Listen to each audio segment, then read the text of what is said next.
Back to my channel. तो ये रही आज की हमारी फैब्रिक जो कि पूरी वाइट है और इससे मैं करूंगी स्ट्रेट कट प्लाजो की कटिंग। तो बेसिकली देखिए, अगर आप स्ट्रेट कट प्लाजो बनाते हैं तो आपको उसमें 2 मीटर की फैब्रिक की जरूरत पड़ती है, क्योंकि उसमें बहुत ज्यादा घेर नहीं रहता और बहुत कम भी घेर नहीं रहता है। तो इस टाइप का प्लाजो हम नॉर्मली मार्केट से भी परचेस कर सकते हैं, बट उससे तो ज्यादा ही घेर आएगा इसमें। तो ऐसे में आप 2 मीटर जितना फैब्रिक लीजिए, आपका बन जाएगा। बट अगर लेंथ आपका 38 से अगर ज़्यादा हो गया, लाइक 37, 38, तो मैं बोलूँगी कि 2.25 मीटर जितना कपड़े लीजिए तो अच्छा बनेगा, वरना फिर कमर की बेल्ट वगैरह अटैच करने में कपड़े कम पड़ेंगे। और अगर आपका लेंथ 36 तक आता है, लगभग 37 इंच तक भी आता है, तो भी वो 2 मीटर में एडजस्ट हो जाएगा। तो चलिए, जिनको सीखना है मेरी वीडियो पर लास्ट तक बने रहिए, स्किप करके मत देखिएगा, वरना बहुत सारा पार्ट छूट जाएगा। तो लास्ट तक बने रहिए गाइज मेरे वीडियो पर। तो गाइज, मैंने यहाँ पे कपड़े को 2 फोल्ड कर रखा है। आप देख सकते हैं मैंने इसको लंबाई वाली साइड से फोल्ड कर रखा है।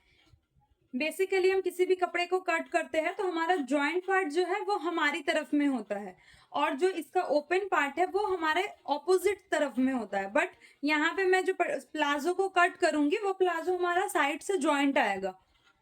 तो इसके लिए मैंने यहाँ पे कटे वाले पार्ट को ही ले लिया है अपने सामने, ताकि हमारी जो मार्जिन है सही से हो पाए, और साइड से जो भी एक्स्ट्रा कपड़ा वगैरह बचता है वो फिर कुछ हमारे काम में आ जाएगा। क्योंकि ये तो जॉइंट पार्ट है ना, तो कपड़ा निकलेगा तो जॉइंट भाग से ही निकलेगा, वो फिर हमारे काम में लग जाएगा। तो यहाँ पे मैंने कपड़े को 2 फोल्ड कर लिया है लंबाई की तरफ से। देखिए, आपको कपड़े को उल्टे साइड से फोल्ड करना है। ये कपड़ा तो मेरा कॉटन का है। बेसिकली कॉटन कपड़े में सीधे और उल्टे नहीं होते, एक ही जैसा होता है। सीधा और उल्टा जो भी होता है उसका साइड वो एक ही जैसा होता है। बट फिर भी मैं बोलूंगी कि आप एक बार चेक कर लीजिएगा। एक साइड ना लाइक खुरदुरा टाइप का होता है जो उल्टा होता है, और एक साइड होता है जो कि एकदम क्लीन होता है। लाइक ये मेरा भाग जो है अंदर का, ये एकदम क्लीन है, और ऊपर का थोड़ा भाग खुरदुरा है। तो इसको आप कैसे पता लगाएंगे?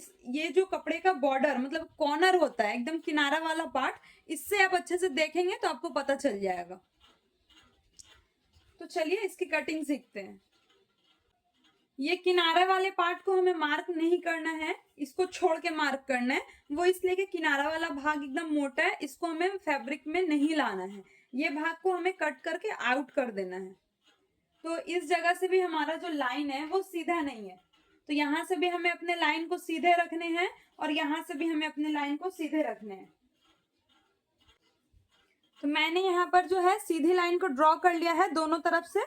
ये किनारा वाला पल्ला हमें रखना नहीं है, इसको काट के आउट कर देना है। ऊपर से हमारी लाइन सीधी नहीं थी तो उसको ठीक कर लिया मैंने। अब देखिए, होता है मेजरमेंट हमें किस अकॉर्डिंग रखना है और कैसे कट करना है। तो इसका जो लेंथ बनाना है वो बनाना है 36.5 का। इसका लेंथ बनेगा 36.5 का। इसका जो हिप साइज है वो है हमारा 38 इंच। हिप साइज है 38 इंच, थोड़ा लूज माप लेते हुए।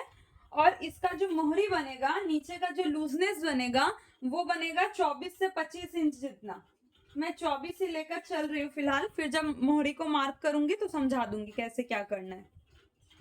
ये 3 मेजरमेंट ही हमें लेने हैं, एक लेंथ का भाग, एक हमारा हिप का पार्ट जो कि कमर से थोड़ा नीचे होता है हिप हमारा, वहां पे कितना हमारा गोलाई बनता है वो लेना है, और हमें मोहरी कितनी लूज रखनी है वो लेनी है। तो ये आपके ऊपर डिपेंड करता है कि आप अपनी लूजिंग कितना डालोगे। तो चलिए मार्क करते हैं। तो सबसे पहले हमें टोटल लेंथ लेना है। टोटल लेंथ आ रहा है 36.5।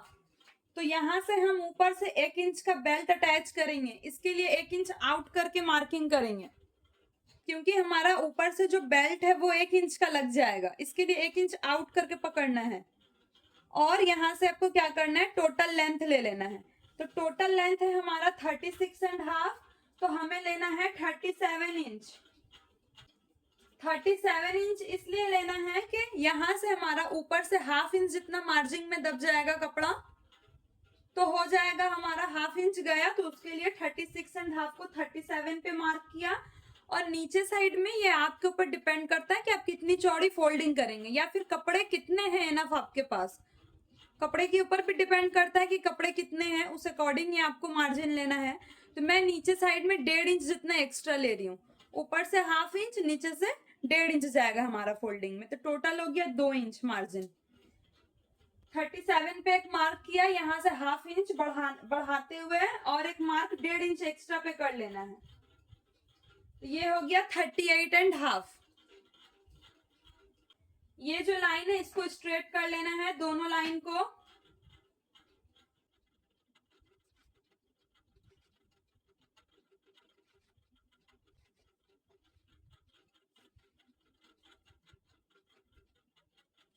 अब आता है हमारा हिप वाला हिस्सा, तो ये हमें लेना है इसका चौथाई, इसको डिवाइड कर देना है 4 से, तो हमारा यहाँ पे निकल जाएगा 9.5 इंच का कमर।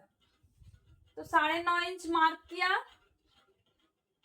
1 इंच रखा मार्जिन के लिए, क्योंकि हमारा यहाँ से भी 1/2 इंच जाएगा और यहाँ से भी 1/2 इंच सिलाई जाएगा, तो 1 इंच उसके लिए रखा और 1 इंच लूजिंग दे रही हूं मैं। अगर आप चाहे तो लूजिंग अगर आपको नहीं देना है तो नहीं भी दे सकते हैं, कोई बात नहीं है, बस मैं एक्स्ट्रा मार्जिन लेकर चलना है क्योंकि वो सिलाई में दबेगा। तो यहां से रख लिया मैंने टोटल 11.5 इंच, क्योंकि मुझे लूज ही प्लाजो बनानी है, कमर के साइड से भी लूज रखना है और नीचे में भी लूज रखना है, फिट नहीं बनाना। प्लाजो कभी फिट नहीं बनता है, वो लूज रहता है, जबकि जो हमारा स्ट्रेट पैंट होता है, जो भी एंकल लेंथ पैंट है, वो हमारा फिट बनता है, प्लाजो कभी भी फिट नहीं बनता। तो ले लिया वहां से 11.5 इंच। अब देखिए जहां पर 11.5 आया है, यहां से फिर 1 इंच को आउट करना है, क्योंकि जब हमारा बेल्ट अटैच होगा तो ये पूरे साइड से अटैच होगा ना, तो इस तरफ भी तो हमारा बेल्ट आएगा, तो इसके लिए 1 इंच आउट किया। आउट करने के बाद फिर जितना भी हमारा हिप है उसको 4 से डिवाइड करना है, तो यहां पे ले लिया 9.5 इंच। उसके बाद इसमें आप एक्स्ट्रा 1 इंच, 1.5 इंच, 2 इंच जितना लूजिंग दे सकते हैं, तो मैं यहाँ पर 1.5 इंच का लूजिंग दे रही हूँ, क्योंकि वहां से तो हमारा कुछ सिलाई का भी हिस्सा चला जाएगा, अंदर सिलते वक्त मार्जिन में भी चला जाएगा, तो इसलिए मैं 1.5 इंच जितना लूजिंग दे रही हूँ, तो यहाँ से हो गया 11 इंच। अब देखिए ये हमारा 11 इंच निकला, तो हमें यहाँ से भी एक और मार्क कर लेना है, 1 इंच को आउट करके 11 इंच पर, ताकि जब हम इस निशान को इस निशान से मिलाएंगे तो हमारा लाइन स्ट्रेट होगा, टेढ़ा नहीं।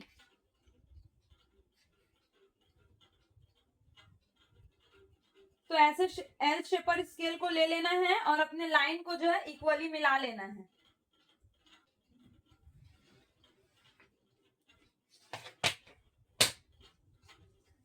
ये लाइन हमारा स्ट्रेट हुआ, ये क्या था, लंबाई का भी हिस्सा में आया, जितना ये लंबा था उतना ये लंबा लिया। अब जितना ये चौड़ा है उतना इसको भी रखना है, तो ऊपर से 11.5, तो यहाँ से भी 11.5 लेना है, ताकि यहाँ का भी लाइन हमारा स्ट्रेट हो।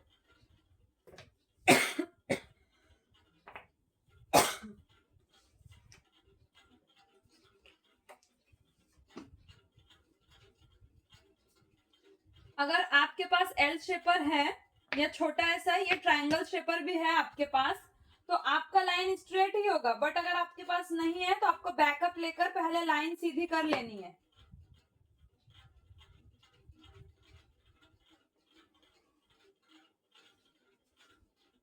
लाइन सीधा कर लिया, एक बॉक्स जैसा बन गया। अब हमें यहां से एक्स्ट्रा लेना है 2.5 इंच, 2.5 इंच।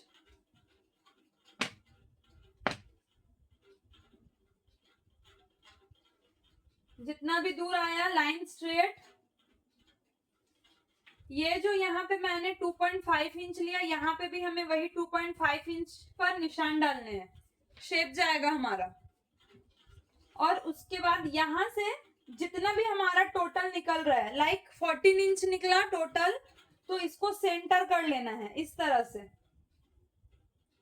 इसका सेंटर ले लेना है। तो ये देखिए 7 इंच निकलेगा, इसको माप कर देखना है, देखिए 7 इंच निकला, तो ये हमारा सेंटर यहां से निकल गया। सेंटर मीन्स हुआ कि हम यहीं से अपने नीचे का जो भी घेर होगा इसी के अकॉर्डिंग हम अपने घेर की मार्किंग करेंगे।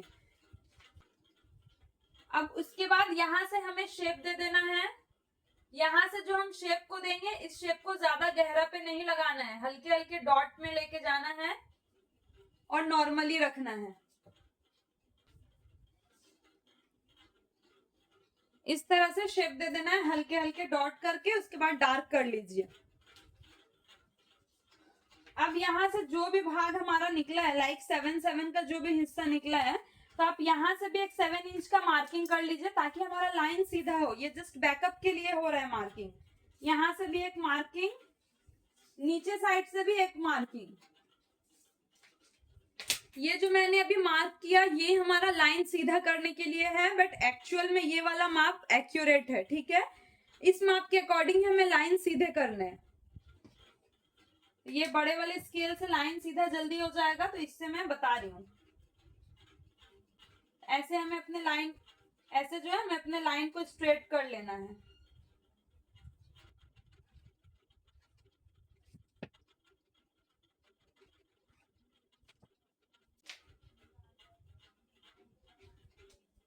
तो देखिए ये जो हमारा निकला नीचे साइड से, मोहरी वाले साइड से जो भी हमारा मार्क होके निकला है, अब यहाँ से हम अपने मोहरी डिसाइड करेंगे कि हमें कितना लूजनेस देना है अपने मोहरी में। इट मीन्स कि हम कितना लूज पहनेंगे, इस अकॉर्डिंग हम यहाँ से डिसाइड करेंगे। तो यहाँ से देखिए मेरी जो मोहरी बनेगी वो 24 से 5 इंच तक बनेगी, ठीक है। मैं 24 ही समझा रही हूँ ताकि समझने में आसान हो। 24 को 2 से डिवाइड कर देना है, तो कितना हो जाएगा, 12 इंच। तो 12 इंच के लिए करना क्या है, हम यहाँ पे फीते को ऐसे रखेंगे, मतलब आधा आधा। 12 को ऐसे आधा करना है, 6 इधर और 6 इधर, इस अकॉर्डिंग हमें मार्क करना है। तो यहाँ पे मैं ले रही हूँ 6 इंच को यहाँ पे रखा है, 6 इंच इधर और फिर 6 इंच इधर। उसके बाद हाफ इंच यहाँ पे मार्जिन के लिए रखना है, हाफ इंच यहाँ पे मार्जिन के लिए रखना है।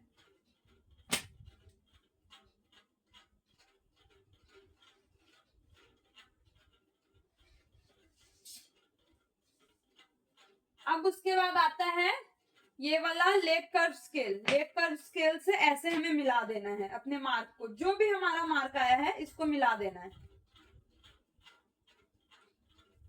लेग कर्व से अगर आप मार्किंग करते हैं तो आपका मार्किंग ज्यादा अच्छा होगा। अगर आप नॉर्मली फीते से करते हैं तो फिर वो सीधा हो जाएगा, ये शेप नहीं बन पाएगा। ऐसे मिला दिया, उसके बाद इसको उलटना है। उलटकर ये जो कोना बन रहा है, इसको कोना नहीं रखना है, इसको ऊपर लेके जाना है हमें। ऐसे शेप देके गोल कर देना है। यहाँ पे जो भी कोना बना है, कोना ना रख के इसको गोल करना है। गोल करके ऊपर जैसा भी जा रहा है हमें शेप दे देना है।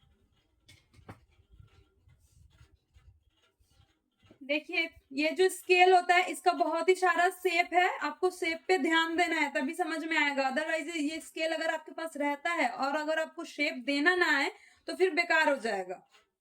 तो सबसे पहले मैंने क्या किया, इस तरह से रखा और रख के बाहर से शेप दिया, अंदर से नहीं, क्योंकि अंदर से अगर शेप दूंगी ना तो देखिए ये कितना डिस्टेंस अंदर की तरफ में गहरा चल जा रहा है।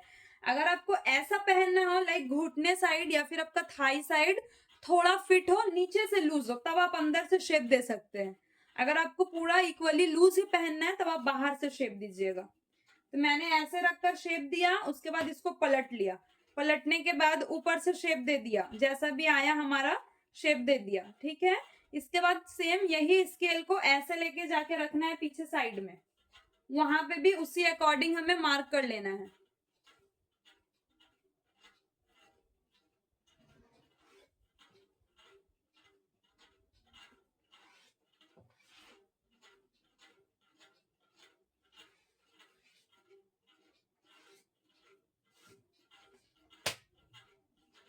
नीचे का जो भी साइड है इसको पूरा नीचे कर देना है।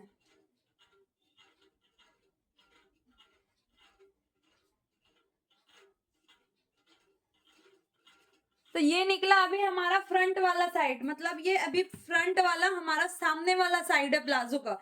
अभी बैक वाले का कटिंग नहीं हुआ है, ना ही मैंने कुछ मार्किंग किया है यहाँ पे, ये सिर्फ सामने वाला पल्ला है अभी हमारा। तो आई होप कि आपको समझ में आया होगा। जो लोग देख रहे हैं अगर उनको समझ में नहीं भी आ रहा है तो आप लोग मुझे जस्ट वहीं पे मेरे वीडियो को स्टॉप करके कमेंट कर दीजिएगा, क्योंकि अगर मैं देखूंगी आपका कमेंट, कोई भी प्रॉब्लम हो यहाँ पे सिलाई से रिलेटेड जो भी मैं समझा रही हूँ, तो ये मैं प्रॉब्लम आपको उसका सॉल्यूशन भी बता दूंगी कैसे क्या है, या फिर कैसे क्या आपको प्रॉब्लम हो रहा है उसका मैं हिसाब अच्छे से समझा दूंगी आपको। तो फ्रंट वाला पार्ट हमारा फिलहाल कंप्लीट है, चलिए इसे कट करते हैं।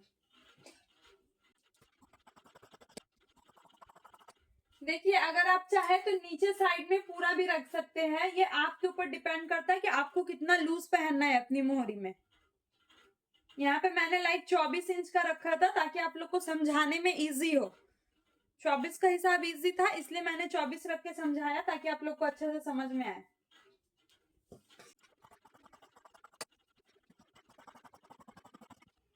तो यहाँ से हमारा फ्रंट वाला हिस्सा जो है कट होकर निकल गया। अब हम बैक वाले पार्ट को कट करेंगे। तो बैक वाले पार्ट में हमें अलग से थोड़ा मार्किंग करना है, तो चलिए सबसे पहले फिर उसको भी 2 फोल्ड कर लेते हैं। अच्छे से प्रॉपर फोल्ड करना है, कहीं से भी कपड़े छोटे बड़े नहीं होने चाहिए।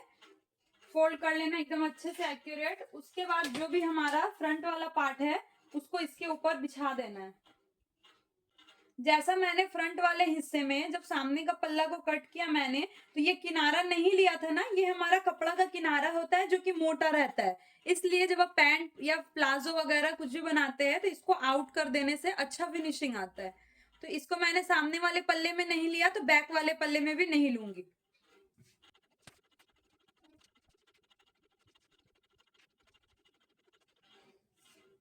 तो इस तरह से मैंने कपड़े को बिछा दिया है। देखिए किनारा पल्ला जो मैंने थोड़ा आउट करके लिया ताकि यहाँ से जब हम कट करेंगे तो ये जो हमारा मोटा वाला पार्ट है ये निकल के आउट हो जाए। यहाँ से आपको कमर वाला जो भी आपका पार्ट निकल रहा है इसको सीधा रखना है, इसको टेढ़ा एकदम नहीं करना है। बाकी जो नीचे का पार्ट है वो अपने आप शेप में आ जाएगा अगर आप ऊपर से सीधे रखते हैं तो। देखिए अब यहाँ पे जब मैंने ये लिया था 2.5 इंच, तो यहां से भी 2.5 इंच का मार्क करना है ताकि हम अपने लाइन को सीधी कर पाए। तो इस तरह से एक सीधा लाइन ड्रॉ कर देना है। ये जो कोनी है इस कोनी साइड से मिलाना है और सीधा लाइन ड्रॉ करना है। ड्रॉ कर दिया। अब इसके बाद हमें ऊपर साइड से भी 2.5 इंच लेना है एक्स्ट्रा, क्योंकि हमारा बैक पार्ट हमेशा बड़ा होता है कमर साइड में। तो वहां से हम अपने बैक पार्ट, ये तो हमारा आसन है, आसन बोलिए या सीट बोलिए कुछ भी, ये हमारा वही वाला साइड है। तो यहाँ से हम बैक वाले पार्ट को बड़ा रखते हैं, क्योंकि जब हम पीछे से किसी भी काम को झुक कर करते हैं तो पीछे से हमारा कपड़ा खिसक कर नीचे आता है। तो इसके लिए हमें बैक पार्ट को हमेशा बड़ा रखना है। यहाँ पे 2.5 इंच रखा है 2.5 इंच, तो वहां पे भी 2.5 इंच बढ़ाना है। तो यहाँ पे मैंने मार्किंग ऑलरेडी कर रखा है। अब देखिए ये वाला जो हमारा सेंटर का पार्ट, मतलब ये जो हमारा लाइन जा रहा था जहां पे मैंने लिया था 2.5 इंच फ्रंट वाले पार्ट को कट करने के लिए, तो बैक पार्ट में हमें लेना है बस 2 इंच, क्योंकि बैक पार्ट हमारा काफी गहरे से उसका मार्किंग जाएगा। सामने वाले पल्ले में ऊपर साइड से गया है, जबकि बैक वाले पल्ले का जो भी मार्किंग है वो एकदम अंदर गहरे से जाएगा इस तरह से। और ऊपर के साइड में जो एक्स्ट्रा लिया था इस लेग का स्केल को ऐसे बिठाना है कोने साइड से और यहाँ पे मिला लेना है ताकि यहाँ पर छोटे बड़े ना हो। यहाँ पर अगर छोटा बड़ा हुआ तो फिर हम लंबाई में जोड़ेंगे तो कपड़ा छोटा बड़ा हो जाएगा। यहाँ पर इक्वली रखना है, बस उस साइड में हमें बड़े रखने हैं। ऐसे अंदर की तरफ से हमें अब शेप देना है, स्केल को ऐसे अंदर की तरफ में रख लेना है और शेप दे देना है। यहाँ से फिर जो भी है हमारा पल्ला कट हो जाएगा। यहाँ पर कोई भी मार्किंग नहीं करनी है, जो मार्क होगा हमारा यहीं पर होगा, इस वाले साइड में होगा और ऊपर साइड में होगा। शेप दे दिया, ऊपर से भी दिखा दिया आप लोग को। अब नीचे साइड में देखिए, आप चाहे तो एक्स्ट्रा 1.5 इंच भी रख सकते हैं, आप चाहे तो एक्स्ट्रा 2 इंच भी रख सकते हैं, 1 इंच भी रख सकते हैं। और अगर आपको अंदर साइड में कपड़े एकदम ही कम रखनी है तो 0.75 मतलब कि 0.25 इंच तक भी आप ले सकते हैं। तो मैं यहाँ पे 1 इंच लेती हूँ, क्योंकि ये हमारा तो वैसे भी नॉर्मली लूज ही बन रहा है, तो नीचे से ज्यादा लेकर भी कोई फायदा नहीं है। तो 1 इंच लिया, 1 इंच लेके अब वहां पे शेप कर देना है। नीचे का जो भी लाइन है ये लाइन सीधा रहेगा, यहाँ से कोई चेंजिंग हमें नहीं करनी है। जो भी चेंजिंग आएगा वो साइड वाले साइड से आएगा। तो नीचे का भी जो पल्ला है वो हमारा मार्किंग हो गया है और ऊपर साइड से भी मार्किंग हो गया है। आई होप कि आप लोग को समझ में आया होगा। अगर समझने में कहीं भी किसी भी तरह का कोई प्रॉब्लम होता है तो आप लोग मुझसे पूछ सकते हैं। और अगर वीडियो अच्छी लगे तो लाइक एंड सब्सक्राइब करना मत भूलिएगा। जहां तक जरूरत कट भी वहीं तक लगाइए, क्योंकि जो भी एक्स्ट्रा पल्ला वहां पे बचा हुआ है वहां से हम अपने बेल्ट के लिए मार्किंग कर लेंगे।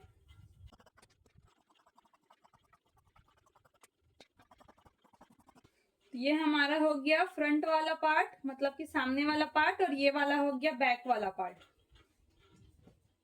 नीचे साइड में आप एक मार्क लगा लीजिए ताकि आपको पता हो कि हमें इतनी दूर ही फोल्ड करनी है। तो ऐसे लेकर हमें मार्क कर लेना है। सेम इस साइड में भी हमें मार्क कर लेनी है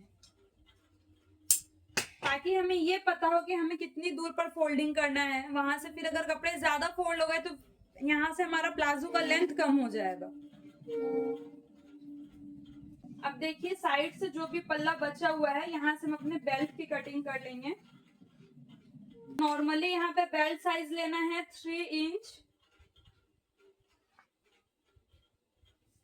क्योंकि ये हमारा उस पट्टी में जब लगेगा ऊपर की साइड के कमर में तो वो 1 इंच जितना ही बनकर रेडी होगा। 1 से 1.25 इंच जितना ही उसको रखना है, ज्यादा चौड़ा नहीं करना है। अदरवाइज ना जब हम वहां पे इलास्टिक को अटैच करेंगे तो बहुत ज्यादा गैपिंग बन जाएगा, तो उससे फिनिशिंग खराब होगी देखने में। तो इसके लिए ज्यादा चौड़ा नहीं रखना है बेल्ट को, लगभग 3 से 3.5 इंच ही रखिए, उससे ज्यादा नहीं रखना है। उसके बाद लंबाई में फिलहाल मेरा जितना भी आ रहा है मैं यहाँ पे कपड़े के हिसाब से ले रही हूँ और यहाँ से सीधा मार्क कर देना है।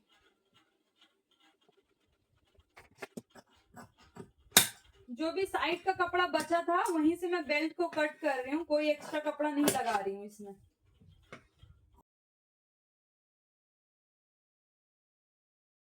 कॉटन कपड़े में ना चौड़ाई ज्यादा नहीं होती है, मतलब जो भी उसका बहर होता है, विथ जो होता है वो बहुत कम होता है, 35 से 36 इंच का होता है।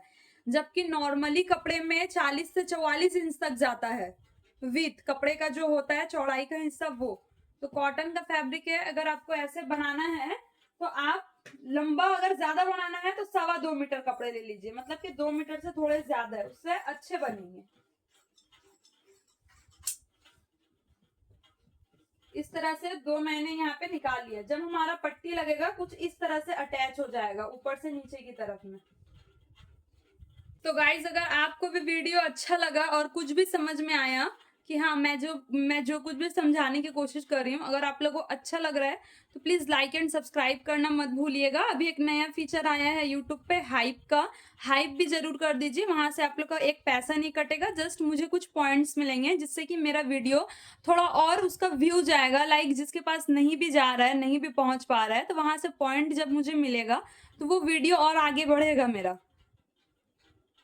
तो गाइस फ्री का ज्ञान मत लीजिएगा। अगर वीडियो अच्छी लगे तो सब्सक्राइब जरूर करिएगा। और अगर कहीं पे कोई भी प्रॉब्लम हो तो आप लोग मुझे कमेंट करके पूछ सकते हैं। और अगर इसका आपको स्टिचिंग वाला पार्ट भी देखना है कि हम कैसे स्टिच करते हैं तो आप लोग कमेंट बॉक्स में मुझे टेक्स्ट करिए, वहां पे कमेंट करिए, मैं आप लोग को स्टिचिंग वाला पार्ट भी दिखा दूंगी। वो पार्ट 2 में आ जाएगा फिर। तो thank you so much guys मेरे वीडियो पर बने रहने के लिए।